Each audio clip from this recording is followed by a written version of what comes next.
For the first time since 2006, the New Orleans Saints figure to have a need at quarterback. Drew Brees expected to retire, so that leaves either Taysom Hill, Jameis Winston, or perhaps a quarterback in the draft as a possible replacement. Before the 2020 season, the Saints gave Hill $16 million guaranteed. So if you follow the money, at least for now, Taysom Hill is the quarterback. The Saints are about $100 million over the cap, so decisions will have to be made. Possible deletions include linebacker Alex Anzalone, cornerback Janoris Jenkins, and defensive tackle Sheldon Rankins. The Saints also must sign defensive end Trey Hendrickson, who in a contract year had a breakout season with 13.5 sacks. The Saints have drafted very well, as good as any team in the National Football League. How talented is that roster? Without its 15-year franchise quarterback, we are about to find out.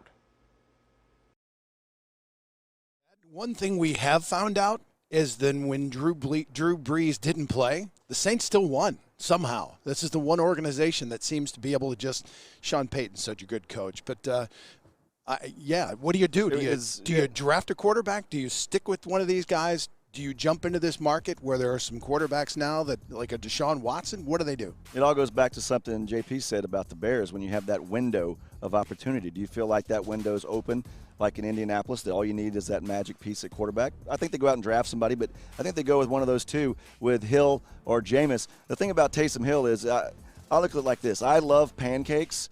Pancakes are delicious, but I wouldn't want to eat pancakes every meal.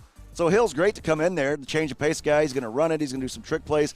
Could he be the guy that can go out there and every down guy the entire game? I know he's had some success in limited starts and limited roles, but I don't know if this is a guy that's going to take you to the mountaintop, which is what the expectation has been in New Orleans ever since Drew Brees has been playing there at such a high level. Do you know how many teams in the NFL would kill for a chance to have the decision between Jameis Winston, the former previously reigning NFC passing leader, and Taysom Hill, a Swiss Army knife, do-it-all quarterback? I mean, you guys really think that the Saints could draft a quarterback when you have two legitimate options on the roster? Well, first of all, I think if you kill to get a quarterback, that's way worse than tampering in this league. That's probably a fireable offense. But, yeah, that's a good problem to have. But let's face it, if you have two quarterbacks, you got none. You got to have a guy that's your guy that you're going to go to battle with. You don't want to have that seesaw. The fans saying, well, you got to have Winston. Well, why'd you play Winston when Taysom's so good? I think it's an interesting problem to have, but it's not necessarily a bad one to have. And I don't think any team in the NFL has drafted better than New Orleans over the last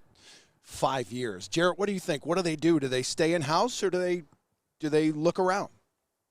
Well, I think you definitely got to maybe search for a quarterback in the draft if you find a guy that fits your system and, you trust Sean Payton to be able to make that assessment and find a guy that is actually going to fit what he wants to do. But right now, if I had to choose between the two, listen, Taysom Hill is awesome, but I can't believe I'm agreeing with Chris on this one because I don't like to agree with him with anything.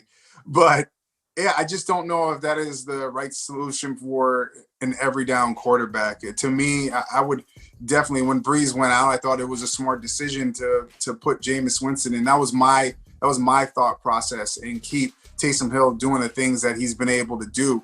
Thing that I love about it is because if you have a quarterback and Hill is doing his thing, teams have to game plan for that as well. And we know during the week, once the weeks start going, it's hard every single week. You don't get enough practice time and enough film time to be able to kind of do all these things on the football field in practice. And I think that's one of the added bonuses of having a guy like Hill on your roster. It just gives you that nice little sprinkle here and there.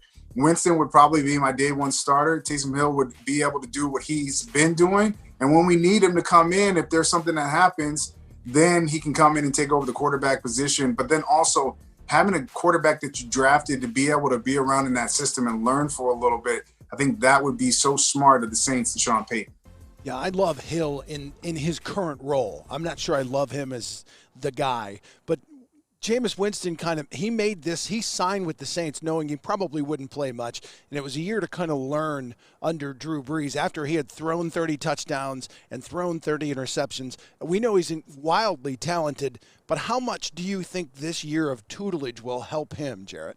Oh, I think it's a lot. I mean, just being around, you think about, quarterbacks that have an opportunity to be, behind Brady and with Belichick. I think anytime that you can go to a system where you have great offensive mind, especially as a quarterback, and you're smart, man, you can learn and pick up a lot. And I think just by, seeing the offense, being around the offense, watching film, with Drew Brees, I think it definitely helped him out a lot. We know that Jameis Winston has the skills to be able to play the quarterback position.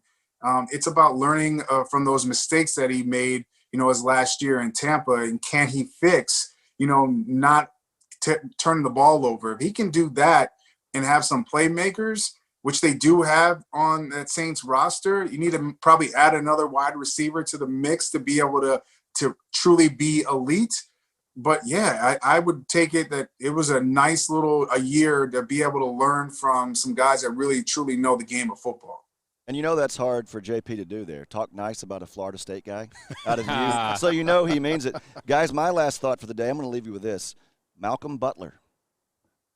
Malcolm Butler. You know who that is? Oh, yeah. The defensive back. That's the guy who had the interception, who was the X Factor. Oh. You pulled it out. You didn't know his name before that game. We can't remember his name now. I had to Google it. That's somebody on Monday will be saying, hey, can you believe that this fella, Barney Fife, made this incredible play? That's what's so exciting about the game of football. I'll give you one more name, and this is going to upset Jarrett too because it's a Florida guy, Kyle Trask. If he's sitting there when the Saints have their first pick, do they jump on him? No? That might, he might be Jameis Winston 2.0. I don't know.